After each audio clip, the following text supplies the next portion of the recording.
Hi everyone, I'm Rincey and this is Rincey Reads. Today I'm going to be doing a slightly different video. I'm going to be having a little bit of a chat with you.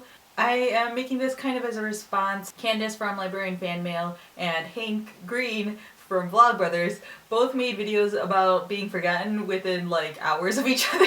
Like I saw them back to back in my sub feed, and I thought that was really interesting, and I thought that the things that they brought up were really interesting, and I kind of wanted to talk about it slightly more in relation to me because I'm a selfish person. But I noticed recently that I am getting very close to hitting a certain subscriber mark, and it's one of the milestone ones, and I've been debating about whether or not I wanted to do something for it, because one thing that I struggled with very early on, and I'm pretty sure that everyone who has a YouTube channel struggles with this, is becoming very obsessed and focused with the numbers. I feel like a lot of people talk about this, and so I don't think this is a new concept, but basically, you know, you start to really pay attention to the number of subscribers you're getting, the number of views your videos are getting, and if they aren't increasing in a way that makes you happy, or if like it slows down or you're not getting as many views, you start to have a little bit of a panic attack. And I realized very, very early on that I sort of had to recalibrate my brain about the way that I do YouTube,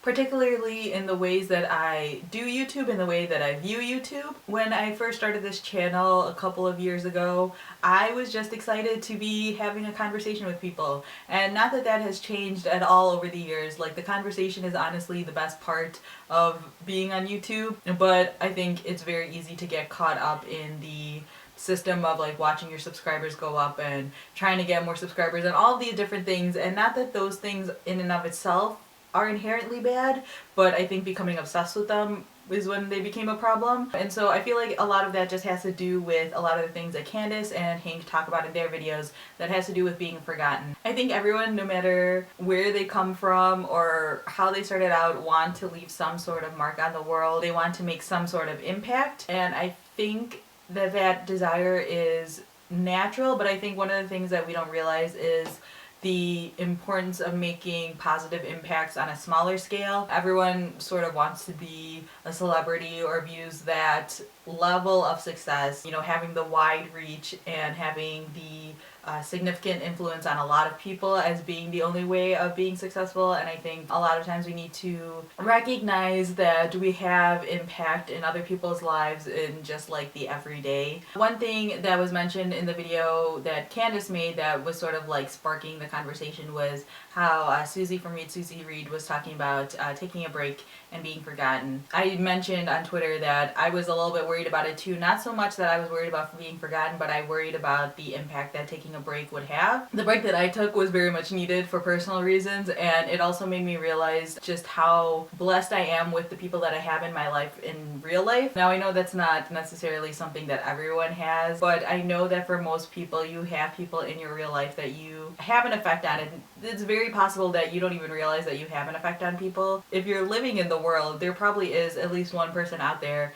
who you influence in some sort of way, whether it be a family member or a friend or a coworker or someone you go to school with, or, you know, there's a lot of different people that you interact with on a day-to-day basis. And I think that all of those people are people that you could potentially influence, particularly in a positive way. So I think that if you're someone who struggles with the idea of being forgotten, or struggles with the idea of fame and wanting to have a wide impact, I would say pay attention to like maybe a day or a week in your life and see how many conversations you have with other people, whether it be text messages or phone calls or personal voice-to-voice interactions. They don't have to be deep conversations, but just literally anyone that you talk to in the day. Pay attention to how many people that you do that with, and realize that each one of those people, and each time you have one of those conversations, that's a chance to be impactful on someone's life. I think that if we live our lives slightly more meaningfully and live our lives with slightly more purpose and more perspective, then we can start our days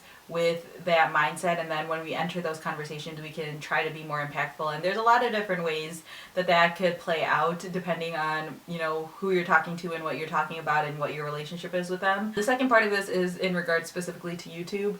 I think that, like I said before, with regards to hitting the big milestones, one of the reasons why I don't want to celebrate it is because I don't want to call attention to those things anymore. I'm very very grateful for every single person who hit a subscribe button, and I'm very, very grateful for every single person who has commented, especially for the comments. Like, having these conversations with you guys is such a blessing because you guys bring up so much stuff that I would never think about, and I love being able to talk about books with you guys, or sometimes even other things. But I think, again, what it comes down to is being meaningful and being impactful in whatever realm you're given. So the reason why I don't want to call attention to subscriber counts anymore is just because I don't want it to be like a numbers thing. I hope you realize that the reason why I take the time to make videos and the reason why I take the time to reply to everyone's comments, or at least like 99% of the comments that I get, is because I want you guys to realize that I appreciate you, and I don't say that verbally a lot, but I do. I think that if you're just starting out and you're feeling like discouraged maybe with your situation in terms of numbers and views and things like that, I would tell you to don't give up hope. Continue to refine your craft as well. I think a lot of people just say like keep on keeping on, but I think a lot of it is like learning how YouTube works and how your channel works, and realizing like what your voice is and what you can give to the community and things like that. Like, what's your unique take on the world? Provide that, and I think then your subscribers will come, your views will come, and even though it may not be 1,000,000, but I think that even having 100 means a lot. Don't ever feel like just because you're given a little bit that that's not anything meaningful, because that is very, very meaningful. Oh, so that's it. This is weird. I usually don't make like deep videos, so yeah, if you have any comments about any of the things I talked about, feel free to leave one down below. If you have any questions about any of the things I was talking about, feel free to leave that down below as well. But I just, again, want to say thank you to everyone who watches my videos, who shares, likes, comments, does all those things that YouTube likes.